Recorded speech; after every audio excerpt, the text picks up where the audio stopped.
What I wanted to start with today is there's this idea that in martial arts and in jiu-jitsu in particular, that there's nothing new, right?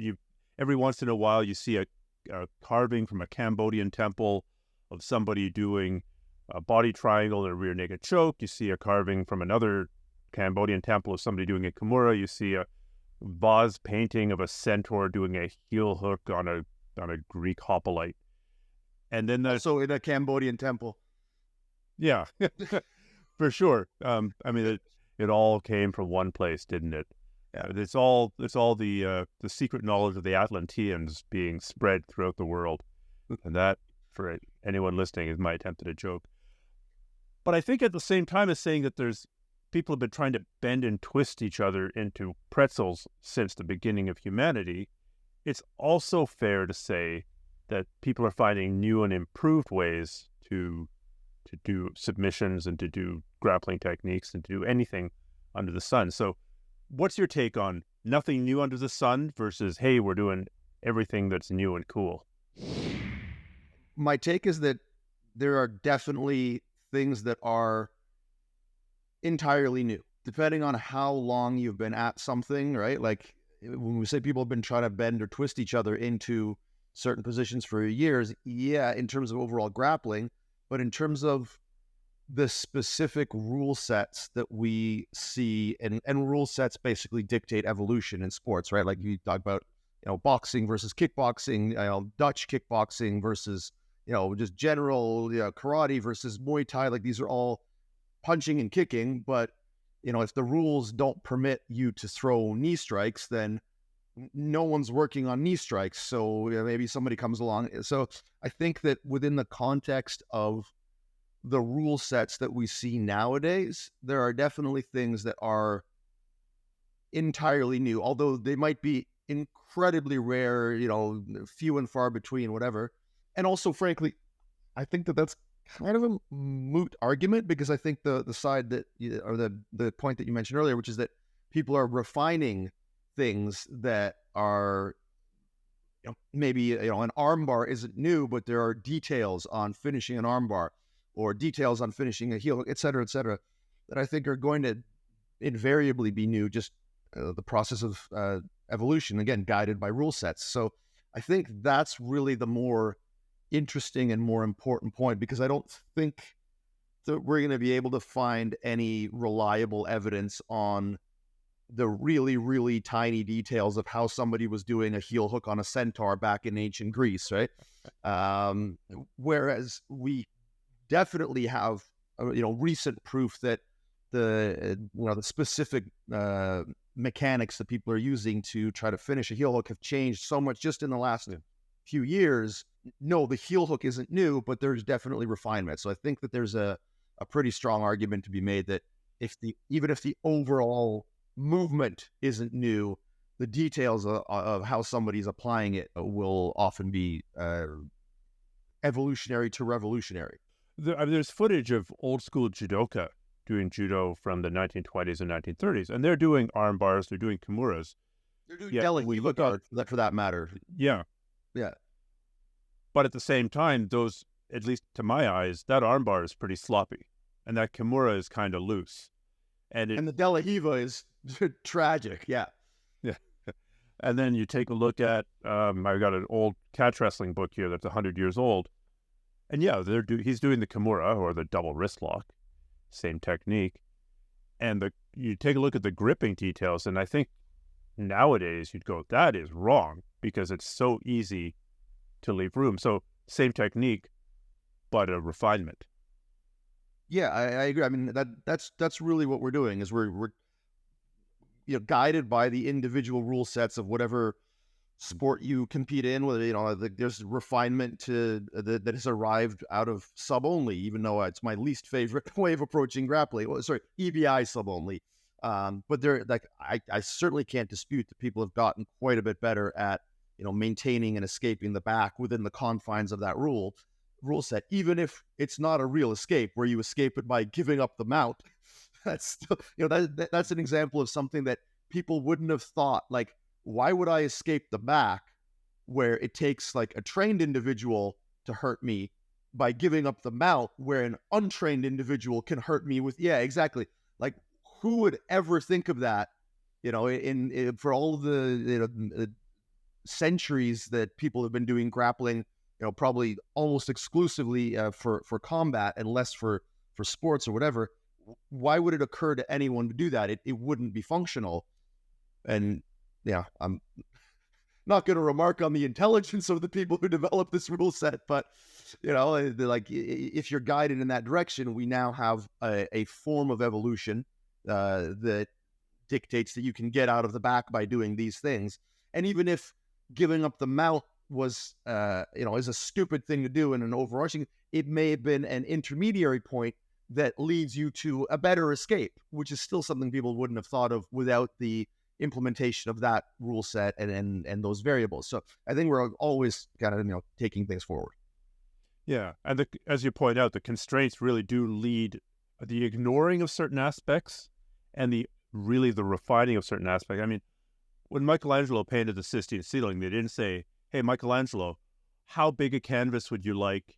What colors would you like to use? And would you like that canvas to be flat? No, they gave him a vaulted ceiling with all kinds of cornices and vaults and weird-ass shapes and said, fill this in. So he was constrained by the building. It wasn't this blank field of do anything that you want. And to those self-defense experts who say, well, I train for the streets. It's the only real set of rules. Well, you're still constrained by rules. I mean, you're constrained by legal rules. You're restrained by cultural norms. You're restrained by what are other people doing. And I think especially there, the legal constraints would bind you. But to jump to you, if I understand you correctly in what you've been saying online recently, you are the very first person to decide to choke people with the web of your hand, with your open hand, by jamming that into the throat. Is that correct? Have you invented this, sir? I'm the very first person to apply the principles and concepts of autoerotic asphyxiation to combat. Not only have you discovered leverage, you've also discovered autoerotic asphyxiation. That is quite the bold claim, sir. Yeah, so obviously not. I'm not the first person to... It's depressing that I have to add the disclaimer that we're joking here, but... Teenage boys. What I have been doing is, due to a constraint, posed on me by my failing geriatric body, which is that I had an elbow issue that it didn't prevent me from training, but if I wanted the elbow issue to heal, it was wise for me to train without the use of my left hand. For a significant chunk of about the past year and a half. The injury occurred in November of 2022. So we're in March of 2020. So yeah, like almost a year and a half, where at least, let's say 70 or 80% of the time that I was rolling in that period, I was rolling either without the use of the hand to grip. So I might like post just to like keep people's weight off me, or use my elbow or forearm for a frame, but I wouldn't grip with that hand. Or I just entirely wouldn't use the arm. I would tuck my arm into my belt or my shorts, like Al Bundy style, and just not use the arm at all. And so that severely limited what submissions I could use in training. And just out of a kind of desire to have fun with it, I started posting on people's necks, and I choked a white belt at one point, and then I choked a bigger white belt, and then I choked a small blue belt, and so on and so on. And then eventually, when I started choking like my purple belts, I was like, okay, maybe I'm onto something here, because obviously I tend to try to have pretty high standards for submissions, and if you're skillful enough, there's any number of wacky crap you can make work on lower belts. Yeah. And so being able to choke, a white belt or a blue belt, or some of the people that visit, wasn't really something that registered as, oh, this might be viable. But once I started getting it on some of my bigger purple belts, once I started getting it on visiting, brown belts and black belts, I was like, okay, no, I think I got something here, and, stuck with it. And then eventually I hit it in competition recently. The joke at the academy was, if I ever hit this, in competition, I'm going to have to put out an instructional, And so we made our jokes into dreams, into reality. So there is an instructional out on this. Yeah. The Roadhouse Choke, which is if you're unfamiliar with the reference, God help you go out and watch the Patrick Swayze movie, because I know when this comes out, people are gonna be like, "What, the Jake Gyllenhaal movie?" No, definitely. This is Did that come out? I don't think it has, but I know it's like it's in the Any day now. Any day now. Yeah, like within a week or two, it'll definitely be out. I know it's coming out in March. So yeah, we have yet to find out whether or not this. And so yeah, if you haven't seen the Patrick Swayze movie, he rips a guy's throat out in a pivotal scene in the film. So whether that happens in the Gyllenhaal version has yet to be determined. I sure hope so. But yeah, just as a big fan of Patrick Swayze movies, stuff like that, that is the name that we're going with. So, technical question: you're not gripping the actual trachea the way that Dalton did in Roadhouse. No.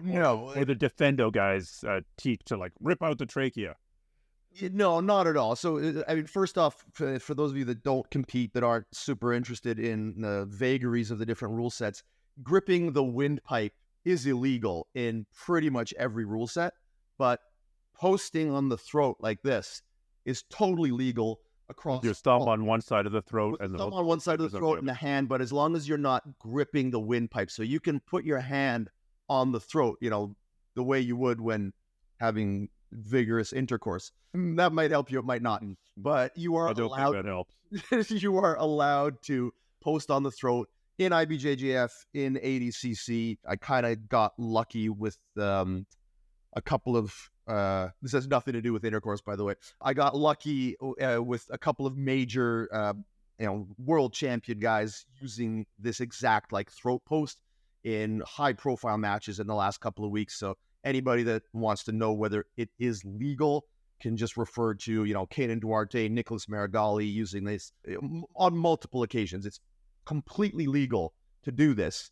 It's just that without the little details that I can offer people, you might find it quite difficult to actually choke someone. And probably the biggest single technical difference, or the most obvious to an outside observer technical difference, is that historically when people have applied this, they just lock their arm out and they lean on somebody, and that's actually quite easy to defend. So the first adjustment that I started to make, because that's how I started out doing it, is I started bending my elbow and trying to lock my elbow to my body to both make the lever shorter so that people couldn't have as much access to it, but also to shift my center of gravity to make it more difficult for people to hand fight. So like the two major things that people are going to do is, bridge like crazy, kind of interfere with what you're doing, and the other is that they are going to hand fight. So those were obstacles that I had to overcome, and that was the first adaptation, is just bending the arm. So that's the only thing that people will immediately notice that I'm doing differently, and there are a lot of little details, obviously, on the hand positioning that allow the choke to be very effective. So how is it not just arm strength? Are you using your entire body weight on the throat? Basically, it's gravity. Arm strength is a almost negligible aspect to this. I've been teaching this in class, and there are, 100-odd-pound women that are able to do this and get taps. So there's not a huge arm strength component, unless you're dealing with like the other person having a much bigger neck in your hand, just being too small to really get the coverage on the arteries and the veins. It is mostly proper weight distribution and anchoring. So we use grip anchoring. So you might reinforce with your other hand. In the gi, you might reinforce with your sleeve. And then you've got anchoring of the elbow to the body, stuff like that. And is it in your variation, is it a blood choke or an air choke? Oh yeah, 100. Yeah, absolutely. It's a blood choke. Yeah. Really? Yeah, we've had a couple people go out during class while practicing it, because I'm not tapping to this. I'm not tapping to it. Yeah. So this presents an interesting dilemma for referees, because I remember reffing a kids match way back in the day, and there was one kid who was actually trying to like grip the trachea, sort of defendo style, and I don't know if he wanted to tear it out or just get movement on the part of the other kid, and mostly it was his idiot dad yelling at him, telling him what to do. So how's a ref to tell, especially when that hand is kind of buried, especially in a gi context? whether you're trying to grip the throat or just apply this pressure to both sides. I mean, I think if the ref gets in, remotely close, like you can definitely tell when someone's doing this versus doing this. Like just the coverage of the neck that's created by posting on the throat, like where the fingers go, is pretty obvious. I'm not saying that there's no, like, if you're on the wrong side or whatever, but like it's kind of the ref's job to move around to see what's going on. So I don't want to say that it's like incredibly obvious, but like if you invest even a little bit of time into trying to figure out what it is and what's going on, it's pretty obvious whether somebody is grabbing the trachea versus grabbing like all the way around the throat.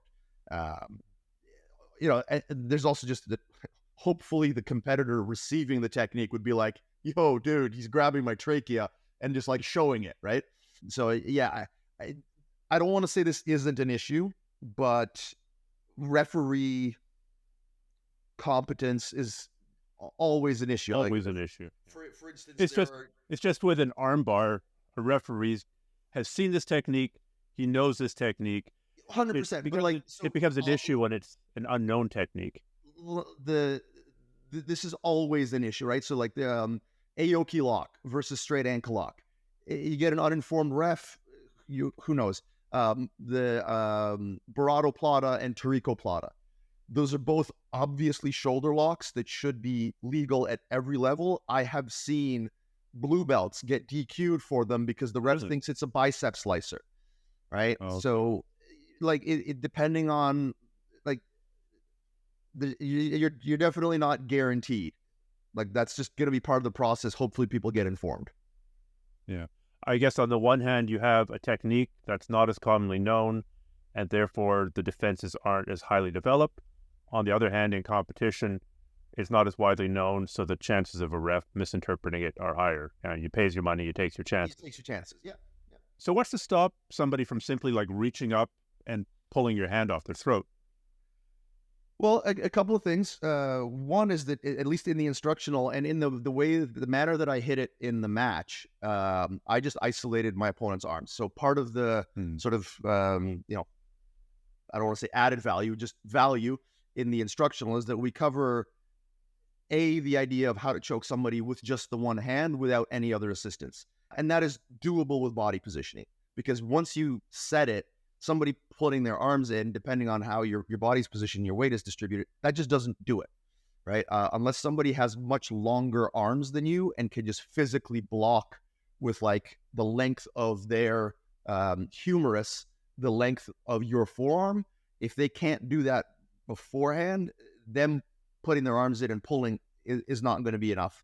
So that's one version of it. The other version, and this is the one that I generally, if I'm going to hit it on a black belt, this is how I do it, is we just isolate both arms. And there are a few different ways that you can do that, from the mount, from side control, ways to isolate the arms, which are useful regardless of whether you're going to do the Roadhouse choke or not. Being able to isolate people's arms is super helpful. And then there are ways that you can do it to, and we have a whole section in the instruction on this, to just gain position. So like the value of a threat that doesn't necessarily fulfill the characteristics of a finishing move.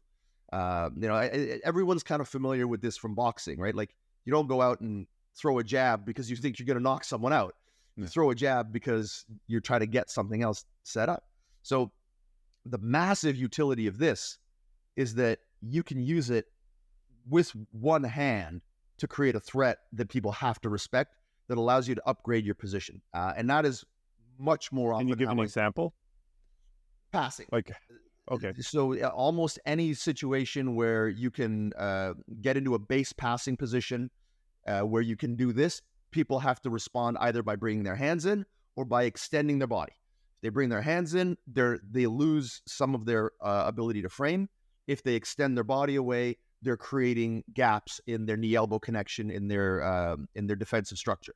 So normally, to create significant threats like this in a grappling context, we have to use both our arms. Like I can't generally kimura you with one arm. I can't generally, like chokes, submissions, like anything that's considered a significant threat, almost invariably requires you to commit both arms, which means if I'm trying to pass your guard and I commit both arms to something, I'm the one that becomes vulnerable. So this is something that we can, and, you know, the way that I used it in the match was I used it as an aid to pass the guard.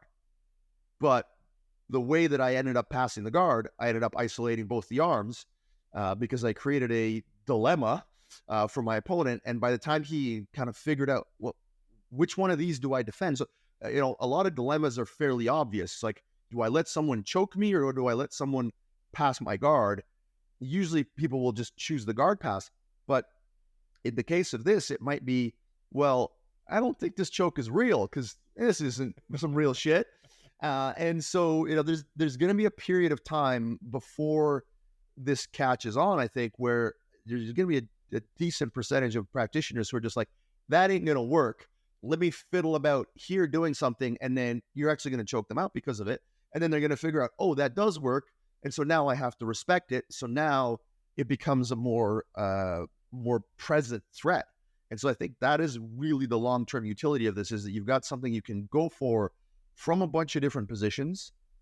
Guard passing is one example, but if you gain a dominant position on someone, like I use this from the mount all over the damn place. And like my finish rate, depending on who I'm rolling with, you know, it might only be 25, 30%.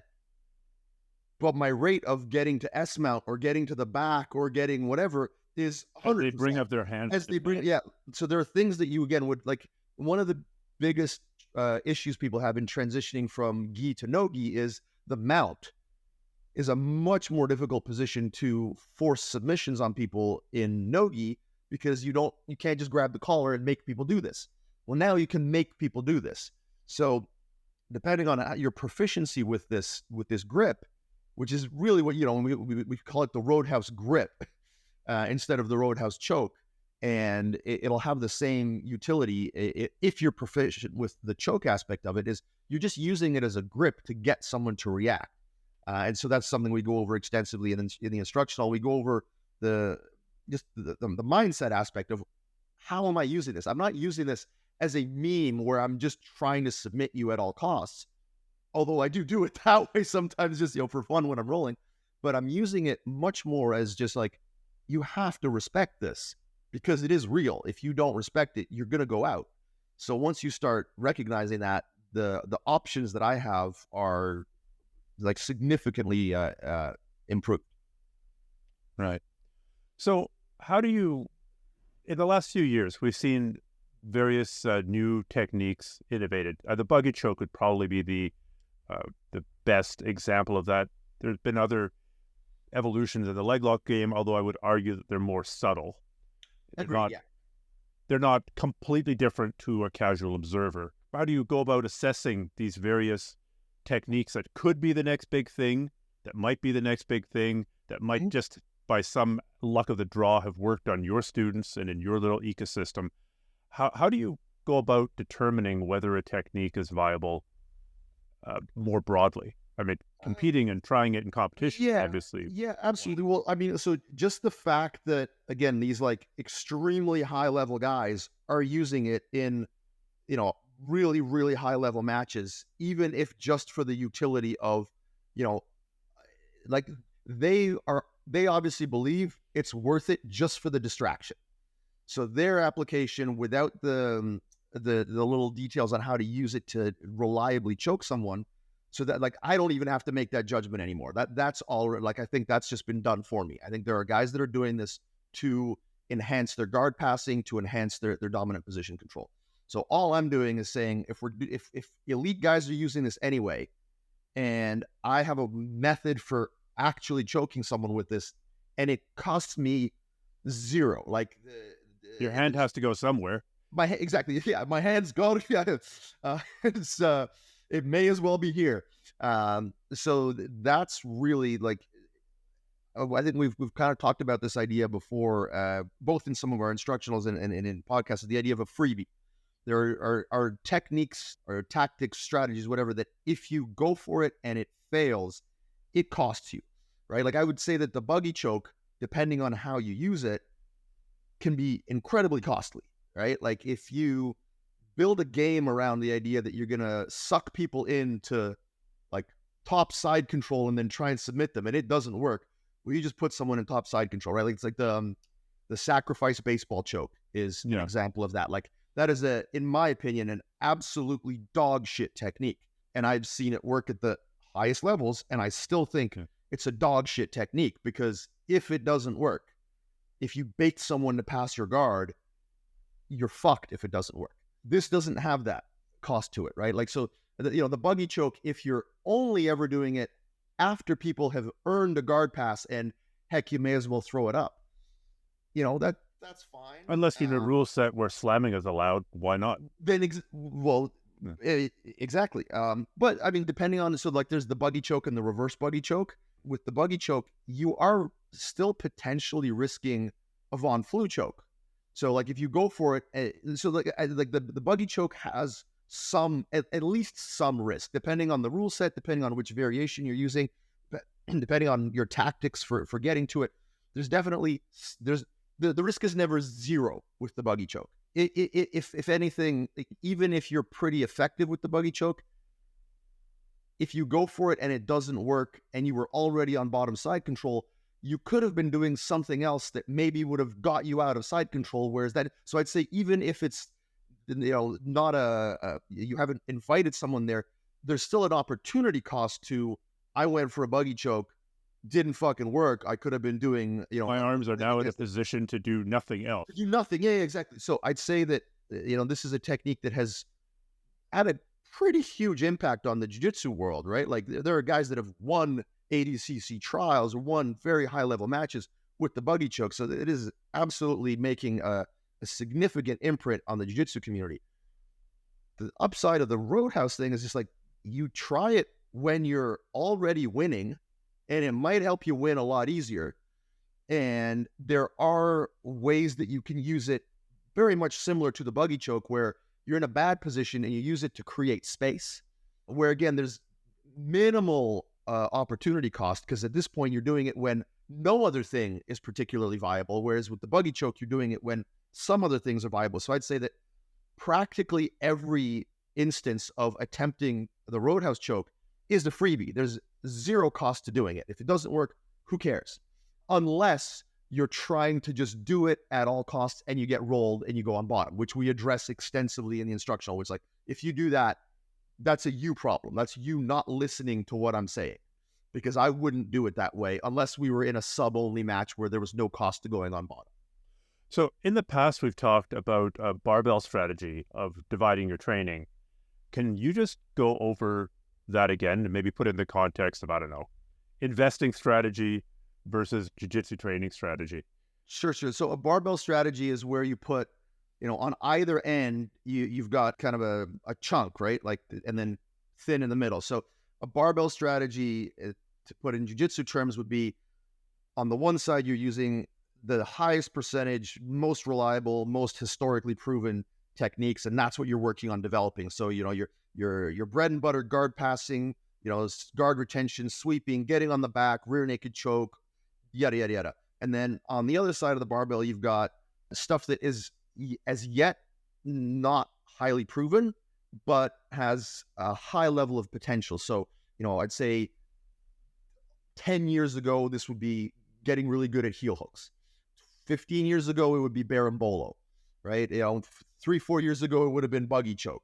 Before it became really popular, maybe body lock passing would have been something where it's on the come up, but it hasn't hit yet. So I would say that this is an example of that, where you could throw the Roadhouse in as part of a barbell strategy and you get good at it. People are really unprepared for how to defend it, at least without giving you something right now. And so that would be part of it. The equivalent in investing would be, blue chip, high value kind of stocks over here, and like meme stocks and Bitcoin and whatever, or at least Bitcoin, 5 years ago on the one side, where like extremely high risk stuff where if it pays off, you're getting reward. Something out of it. Yeah, high reward.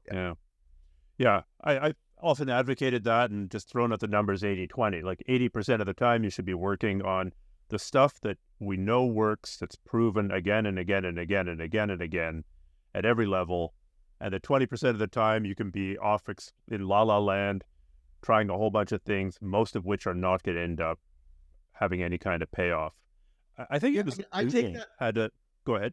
I take that even like one step further, because I would say that there's stuff that, and that's where like that barbell bit comes in. There's stuff that we know that like it works, but it's not the most reliable stuff, right? Like, so, I'd say a calf slicer is another example. Like, calf slicers can work given the right circumstances against the right people, but overall, it's just it's not like, if you're building your game around, if you're spending a lot of time on that, you're probably, rubber guard can work, but if you're putting a lot of time in it, there isn't like a huge upside. So you're not like, unless you just really like it, unless it's fun, and then in which case, hey, if you're just doing jiu-jitsu purely for fun, you do whatever the fuck you want.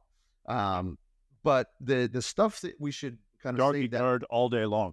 Yeah. The stuff that we should save our, like fun time, our 20%, our barbell strategy on, I would say is stuff that is still has a very high potential upside, where like, if you get good at it, you're good at something that people are definitely not good at defending, stuff that's either fairly new or, on the cutting edge, a little bit out there. I'd say that, at least if you're a competitor, I'd say that's the stuff that you put a little bit more time into.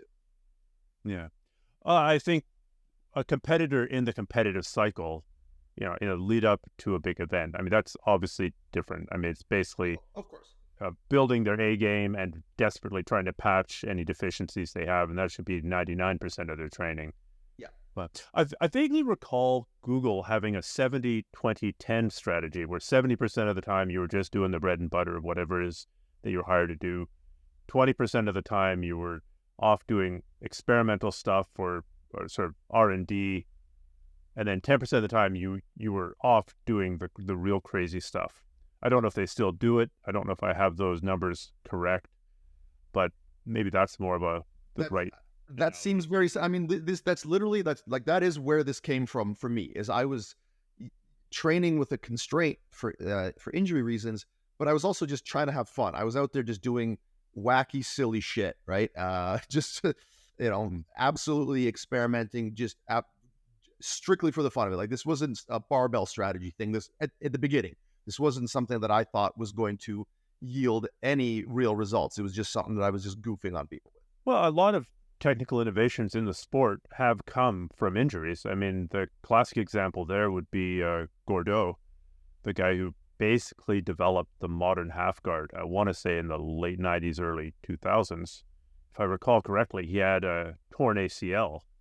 That's the story I've heard, yeah. Yeah. Couldn't use the leg at all and basically couldn't put people in guard, so started putting people in half guard and then started taking their back. We take that as a given now, that half guard's a great place to be if you've got the underhook because you're threatening the back take. It's not always been so. This is only, I'll go 20 to 30 years old as a strategy without going and checking my dates. Yeah, absolutely. Yeah. Well, I mean, I think it's indisputable that any form of constraint will create a pathway of evolution, right? I think for the most part, when we're doing this stuff, it's due to injury.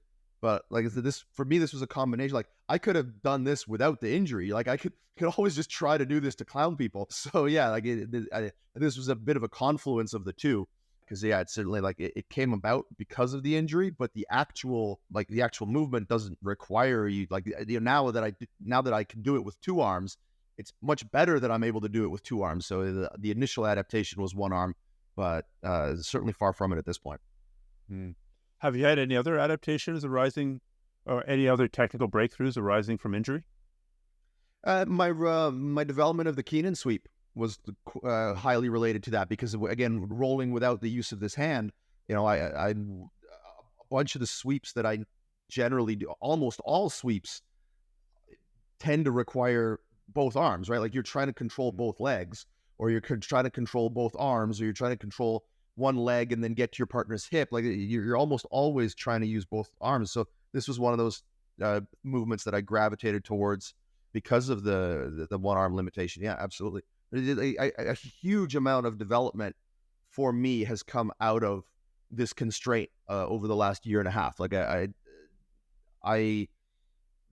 obviously improved enough to win Nogi Worlds. In the months after Nogi Worlds, I improved, I'd say, as much or even more than I did in the run up to it, because I went to like just the arm, like completely tucked in. Like prior to that, I was mostly just not using the hand.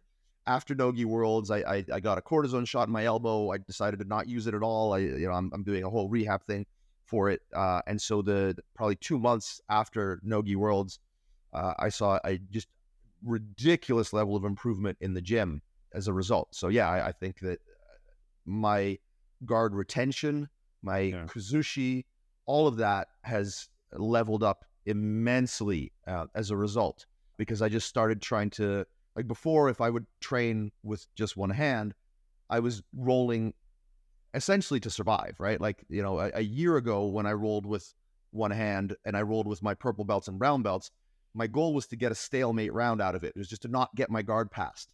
And then eventually got to the point where, okay, maybe if I can get one sweep out of it using the Keenan sweep, that became the new target. And then the first 2 months of this year, I was trying to roll with one hand and set up omoplatas, because I had taught the omoplata module in class. And so generally when I teach something in class, I try to hit it a lot just so the students can see that it really works. They don't have to take my word for it. Yeah. So the protocol I was following was, if I was going to roll with anybody, I was just using one hand and I was just chasing omoplatas. And then when it got to the point where I was starting to like omoplata my purple belts, while using one hand, I was like, okay, I think I've improved. Like I used to go into these rounds just to not get my guard past it. Now I'm hitting a single submission on purpose. So yeah, I'd say that these constraints are just like unbelievable. So much so that like now that my elbow is healed, I'm gonna keep doing it. Like I'm gonna occasionally roll without using one leg. I'm gonna occasionally roll. Like I'm just gonna try to come up with more and more creative ways of restricting myself to like hopefully continue this rate of improvement, because I've definitely improved more in this past year than I have in the past few years. Yeah. Taking us right back to this idea that restrictions spur creativity and that necessity really is the mother of invention, or at least the mother of refinement. Yeah, and I should mention that there's a little section in the instructional where I do talk about this. I talk about the process that I used to generate improvement at, an advanced age with a decrepit body and training 3 times a week and not being all that bright and blah, blah, blah. So like if I can do it, other people definitely can. So where do people find said instructional, Rob? Roadhouse.bjjconcepts.net. Okay. And I got to say, if you're already a subscriber to BJJ Concepts, you can just go onto the site and there's a section on instructionals. So if you're just interested in the site, if you want to go explore BJJ Concepts, take a look at the site. There's a section on instructionals. This is the only instructional available on there. So, okay. I got to say, the poster that you and your graphic designer produced is outstanding. It's worth going to visit it just for that poster. The jeggings. I've actually gotten like actual posters printed up of this that I'm going to put up at the academy. It's so good. Of course. No, why wouldn't you? You could put up a photo of Helio Gracie to bow to, or you can put a picture of yourself channeling Patrick Swayze in jeggings. In a pair of jeggings. So when I sent the photo, so my graphic designer, the wonderful Noel Planet Design, Noel, I told him like, hey, I want to replicate this Roadhouse poster with Patrick Swayze, and what she's done for me in the past is she's photoshopped my face onto a bunch of different things. So she was thinking, okay, I'm going to Photoshop your face onto Patrick Swayze in this poster where he's leaning up against the side of a bar in his jeans with a certain pose. And I was like, no, I'm going to send you a photo. So I sent her the photo of me in these jeggings, and her immediate response was, hang on a second.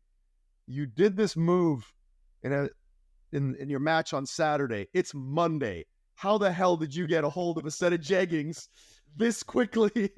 Like, no, you don't understand. I've had these jeggings for years, just waiting for this moment. I think I remember those jeggings from filming Modern Leg Lock Formula. I had to step out for a minute, and you and Rory were filming, and I came back, and both of you were there with big shit-eating grins, and there was jeggings in the house. So, yeah. So the you gotta full respect a story- man. Yeah. So You gotta respect a man who's secure enough in his sexuality to run around wearing skin-tight jeggings. Yeah, yeah. So yeah, so I can't remember where the idea came from. I think a couple of students just gave them to me as a gag gift back in the day, and then I've been trying to like work them into the odd instructional here and there. Rory works as a corrections officer. For those that don't know, there's a jeans day at work, and he's like, "Hey, can I borrow your jeggings?" And he showed up with these things. And so the jail actually changed their policy. They're like, they have to be actual jeans. They can't be skin tight, and they can't be cut off jean shorts. Well, I'm glad to see that he's contributing to the amount of rules and regulations in the correctional system. That's probably what it needed. Yeah. Well, thanks so much for coming on and telling us about this choke. I've seen you hit it against black belts. I've seen the super fight that you hit it in. I can't wait to check out the instructional itself. So thanks so much. Thank you, Stephan.